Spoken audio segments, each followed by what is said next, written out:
What's up guys, it's Tom here and welcome to a brand new Liverpool Takeover update video because we have a new updated information on how the Liverpool Takeover process is going. Do you remember that early December there were talks of German investors being in talks to take over, to try to buy Liverpool FC, and I didn't manage to find out any more information about how and who exactly those German investors are, but what I know is that there will be a joint consortium of many German investors, very wealthy businessmen who would want to take over Liverpool. But I think the more likely scenario is that a Qatar-Saudi Arabia joint investment group consortium of private investors, not state-owned investment funds, but private investors would want to buy Liverpool FC. But also there was another option mentioned by the author of Soccernomics and also a professor of sport management at the University of Michigan.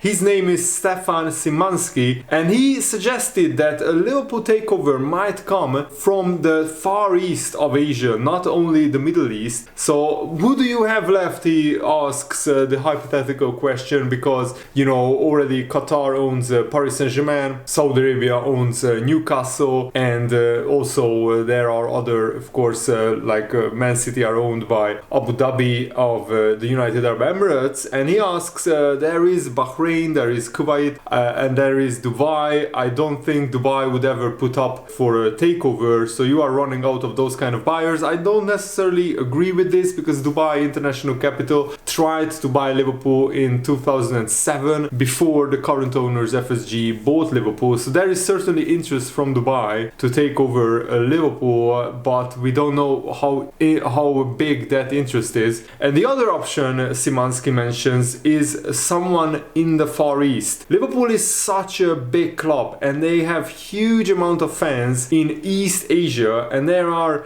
a lot of wealthy people, billionaires in Malaysia, in Singapore, in Indonesia, and also there are a huge array of Liverpool fans there, and it would certainly sell well in that part of the world. It would be reasonable to think there would be a lot of interest. For example, my YouTube channel, I think in the top 5 viewers, Malaysia is up there among many other countries like the UK and the United States, but Malaysia is always up there in the top 5 viewers, so that means there are a lot of Liverpool fans from Malaysia watching my channel. So hi guys, if you are from any of these East Asia countries, let me know in the comments below, and also let me know if you know any wealthy investors who would be interested in buying Liverpool. So Szymanski, this finance expert, thinks that there is a reasonable to think that there would be a lot of interest in Far East Asia in buying Liverpool FC in the future. So if I hear anything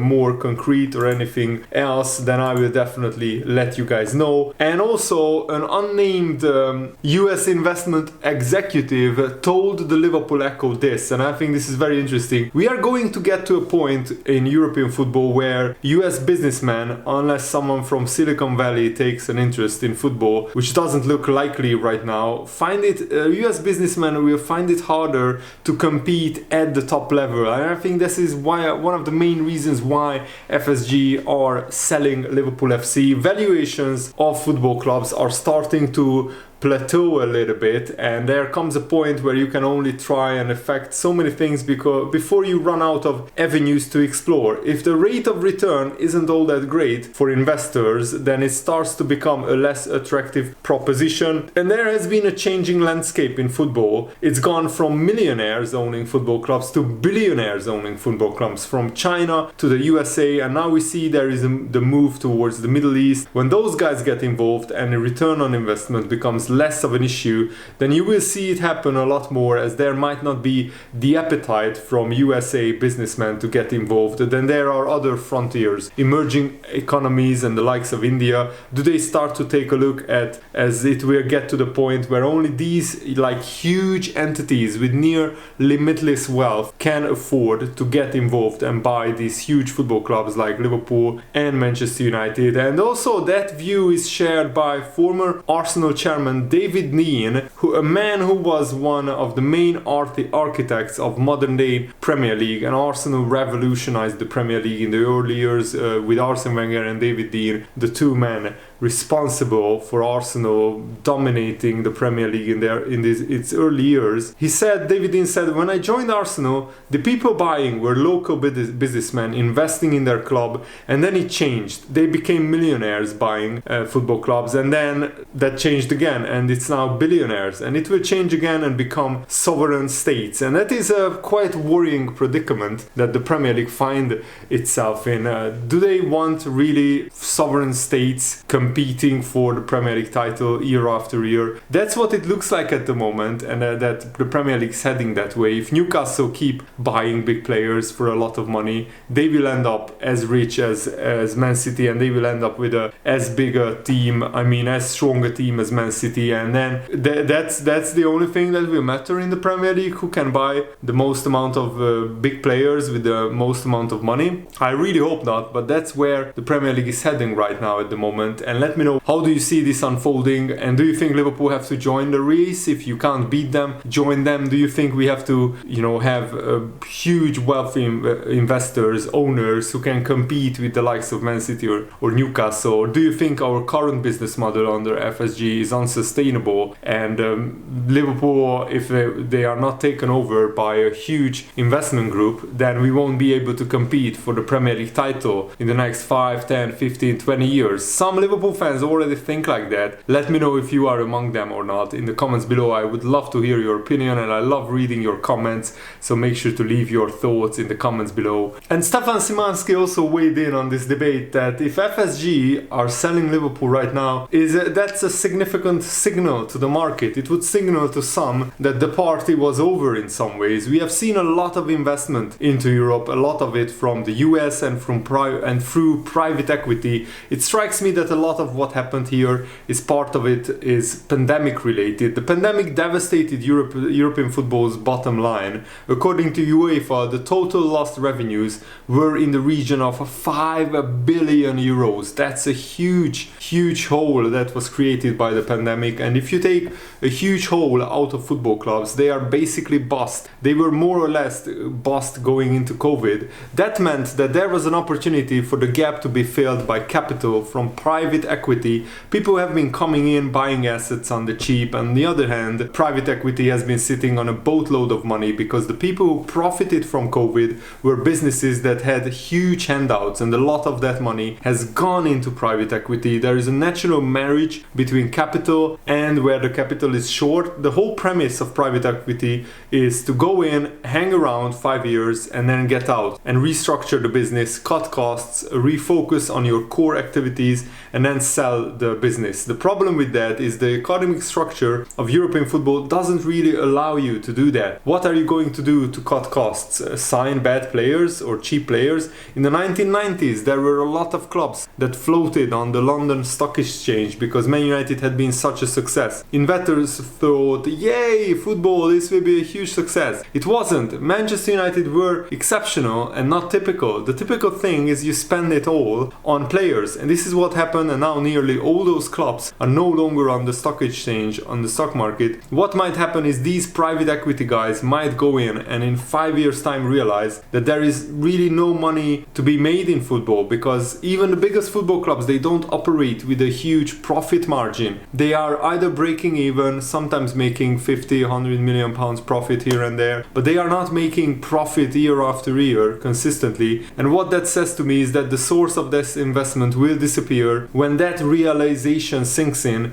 So the likelihood that American private equity coming in will be a fairly short-lived phenomenon until they learn the lessons that generations have learned going into football not knowing this. And this is where, of course, the investment from the Middle East and the Far East and potentially even the USA and Germany come in. But there is less likely scenario that traditional USA or Germany investors or businessmen will buy Liverpool Liverpool FC, because you can't really make a huge amount of money buying Liverpool and then keeping it for a few years and selling it, because right now Liverpool's valuation is near the top, so you can't make as much profit on it as FSG are doing when they are selling Liverpool. But still, I want owners to buy Liverpool who really truly care about Liverpool FC, who care about the football club, who care about how successful it is, how many trophies it wins, and also who care about the football community. But those are like unicorns when it comes to owners, because most owners care about either, you know, profit margins or, you know, their public image, whitewashing or sports washing their public image. But I don't really want to get into that right now, because this is a sports channel. I don't want to get auto-political. Once again, in this video I have said my piece on that earlier in the early videos. And another reason why Liverpool need investment is that Gianni Infantino, the president of FIFA, has announced that every 4 years there will be a Club World Cup, similar to the International World Cup that just finished with Messi and Argentina lifting the World Cup trophy. I already had my review and reaction video uploaded late yesterday, so if you missed it, make sure to check it out. But basically, Infantino announced that from 2025, every 4 years, the Club World Cup will be hosted with 32 of the best clubs in the world, which sounds good in theory, but when you think that already the top clubs in Europe, how many games they are playing. I mean, last season Liverpool played 63 games in total, and the players were absolutely knackered at the end of it. And basically, Infantino wants a slice of the pie. He wants to earn more money, because FIFA can only make big bucks through the World Cup, which is every 4 years. UEFA, of course, can make big bucks from the Euros, which is also every 4 years, but UEFA have the Champions League. And I think FIFA is jealous of that, and they wanted to create a club competition of their own. But it depends on what the prize money will be and how prestigious and how like lucrative this will be, because if there is a big prize money, then probably many big clubs will take it seriously. But if this Club World Cup takes place in the summer of, you know, between Euros and World Cups, then that will be just more fixtures for the footballers and one less summer, then they can properly rest and recover and mentally and physically just really recover themselves. Because if you have a big competition almost every summer, then the players will get tired and injured, and they will be squeezed even more. So this is why probably there will be even more investment needed into Liverpool and other big clubs, because we might even need bigger squads than what we have right now. Liverpool now have a 20-25 man big squad, but maybe even more players will be needed to cope with this absolutely insane schedule. Imagine a 32 team World Cup with clubs in it from South America, North America, Asia, Africa, and of course Europe. So it will be like similar to the Champions League, but of course each team will only play the other team once in the group stage. So it will be similar to the World Cup in terms of format, but with clubs and not national teams. And that will mean 6 or 7 games, whoever reaches the final, 7 games potentially, and a grueling schedule on top of the already grueling European schedule. If it would be exciting, of course, from a neutral point of view, but I don't want this to happen because, as I said, Liverpool players are already so tired. The only way FIFA can make this work is if they offer huge prize money, almost similar to a prize money to the Champions League. Maybe not as high, but something similar. The winner gets like 40, 50, 60 million pounds. That's how I can see this working. That's the only way that clubs would take this really seriously. And also, finally, before we finish this video, I wanted to, mention that Pep Guardiola is panicking before the Man City Liverpool game. He's again crying, "We have no players, 4 or 5 players are here, so we have to see how and when all the other players come back." But that's just a load of nonsense, because Kevin De Bruyne is going back. He's already back. Erling Haaland is already back. Nathan Ake, Aymeric Laporte, Rodri are coming back to Man City, and the English players and the Portugal players are coming back. So Man City could have a lot of their big players back before the Liverpool game. The positive for Liverpool is they wouldn't be able to train properly or to train for a full week before playing Liverpool. So hopefully hopefully not many of them will feature, because that will give Liverpool an advantage in that League Cup game, the Man City Liverpool game. I'm really looking forward to it, and it's only a few days now, 3 days. I think it's on Thursday, so I'm really looking forward to it. Thanks for watching, guys. Hope you enjoyed this video. Have a nice day. See you later. Goodbye.